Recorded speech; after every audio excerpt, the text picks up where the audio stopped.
இந்த வீடியோல நம்ம 2 விதமான நியூஸ் பார்க்க போறோம். அதுல முதல் நியூஸ் பிரபல ஆக்டரான புஷ்பலதா அவர்கள் பத்தினது. 2வது நியூஸ் ஆக்ட்ரஸ் தேவயானி மேம் பத்தினது.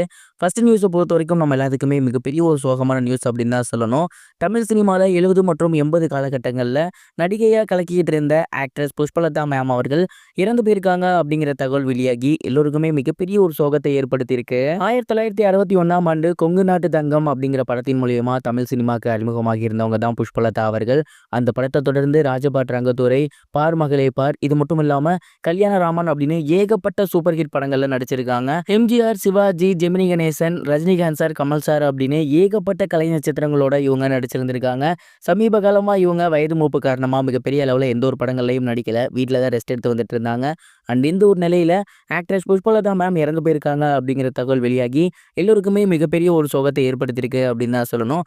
தொடர்ந்து தமிழ் சினிமாவில் இருக்கக்கூடிய மூத்த மற்றும் முன்னணி பிரபலங்கள் எல்லாருமே தங்களோட கண்டோலன்ஸை பதிவு பண்ணி வந்துட்டு இருக்காங்க.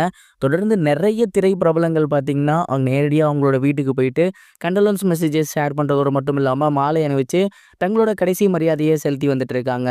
புஷ்பலதா மேமோட இரங்கல் செய்தி அப்படிங்கிறது இப்போ சோசியல் மீடியாவை சுற்றி வந்த வண்ணம் இருக்கு. அண்ட் இந்த ஒரு நியூஸை பார்த்துட்டு ரசிகர்களுமே தங்களோட கண்டோலன்ஸை பதிவு பண்ணி வந்துட்டு இருக்காங்க.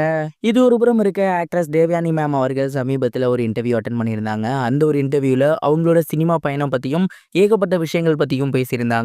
குறிப்பாக அவங்க என்ன சொல்லியிருந்தாங்க அப்படின்னா, எனக்கு வந்துட்டு ஸ்டார்டிங்கில் டான்ஸ் கிளாஸ் போகலை, நடிப்பு கிளாஸ் போகலை, எதுவுமே எனக்கு தெரியாது. மிகப்பெரிய ஒரு அங்கீகாரம் எனக்கு சினிமாவில் கிடச்சிச்சு. அண்ட் அந்த ஒரு டைம் யாராவது என்னை பற்றி ஏதாவது ஒரு குறை சொன்னாங்க அப்படின்னா முதல்ல அந்த விமர்சனம் என்ன அப்படிங்கிறத பார்த்து அதை சரி பண்ணிக்க நினச்சேன். ஒரு கேரக்டர் நமக்கு கொடுக்குறாங்க அப்படின்னா அந்த கேரக்டராக மாறிடணும் அப்படிங்கிறத முடிவு பண்ணி தான் நான் எல்லா படங்கள்லையுமே நடிக்க ஸ்டார்ட் பண்ணேன். அண்ட் எனக்கும் மிகப்பெரிய வெற்றிகள் எல்லாம் கிடைச்சது. அதுக்கு முக்கியமான ரீசன் கிரிட்டிசைஸை அக்செப்ட் பண்ணது, அதை நான் மாற்றிக்கிட்டது. நான் எப்போதுமே எனக்கு எந்த கேரக்டர் கொடுத்தாலும் எனக்கு பிடிச்சிருந்துச்சுன்னா அதை உடனடியாக நான் நடிச்சிருவேன். அது படம் முழுக்க வர கேரக்டராக இருந்தாலும் சரி, இல்லை சின்ன ஒரு கேரக்டராக இருந்தாலும் சரி. ஒரு சில டைம் படம் முழுக்க நம்ம வந்தாலும் அதில் பேசப்பட மாட்டோம். ஒரு சில டைம் 1-2 காட்சிகள் வந்தாலுமே நம்ம பேசப்படுவோம். ஸோ எனக்கு எப்போதுமே கேரக்டர்னு வந்துருச்சுன்னா அது என்ன கேரக்டராக இருந்தாலும் பண்ணுவேன். மேலும் நம்ம யாருன்னே தெரியாது, நம்மளை மனசில் வச்சு ஒருத்தர் இந்த கேரக்டருக்கு இவங்க சரியாக இருப்பாங்க அப்படின்னு எழுதுறாங்க அப்படின்னா கண்டிப்பாக அதுக்கு நம்ம நியாயம் சேர்க்கணும். ஸோ அந்த ஒரு விஷயத்த நான் எப்பயுமே பண்ணிட்டு இருப்பேன். நிறைய பேர் நீங்கள் வெள்ளித்திரையில் நடிக்கிறது இல்லையே அப்படிங்கிற மாதிரி சொல்லி வராங்க. அப்படிலாம் கிடையாது. வெள்ளித்திரையாக இருந்தால் என்ன, சின்ன திரையாக இருந்தால் என்ன, நமக்கு எண்டே கிடையாது. நடிக்கிறது மட்டும்தான் முக்கியம். அதே மாதிரி இதுதான் நடிப்பேன் அப்படிங்கிற எந்த ரெஸ்ட்ரிக்ஷனும் கிடையாது. எந்த கேரக்டர் கொடுத்தாலும் நான் நடிப்பேன் அப்படிங்கிற மாதிரி சொல்லியிருந்தாங்க. தேவயானி மேம் இந்த ஒரு இன்டர்வியூவை சமீபத்தில் சொல்லியிருந்தாங்க. இந்த இன்டர்வியூவில் ரொம்பவே சூப்பராக நிறைய விஷயங்கள் அவங்க பேசியிருந்தாங்க. அண்ட் இவங்க பேசியிருந்த நிறைய விஷயங்கள் கரெக்டாகவுமே இருந்துச்சு. நிறைய பேர் இதை அக்செப்ட் பண்ணி ரொம்பவே சூப்பர் அப்படின்னு சொல்லி வந்துட்டு இருக்காங்க.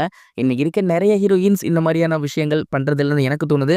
நீங்கள் என்ன நினைக்கிறீங்க? கமெண்ட் பாக்ஸில் ஷேர் பண்ணுங்க. இது வரைக்கும் கனெக்டிங் டிவிக்கு சப்ஸ்கிரைப் பண்ணனா மறக்காமல் சப்ஸ்கிரைப் பண்ணிக்கங்க. உடனடி அப்டேட்ஸ் பெறுவதற்கு நோட்டிஃபிகேஷன் பெல்லையும் கிளிக் பண்ணிக்கங்க.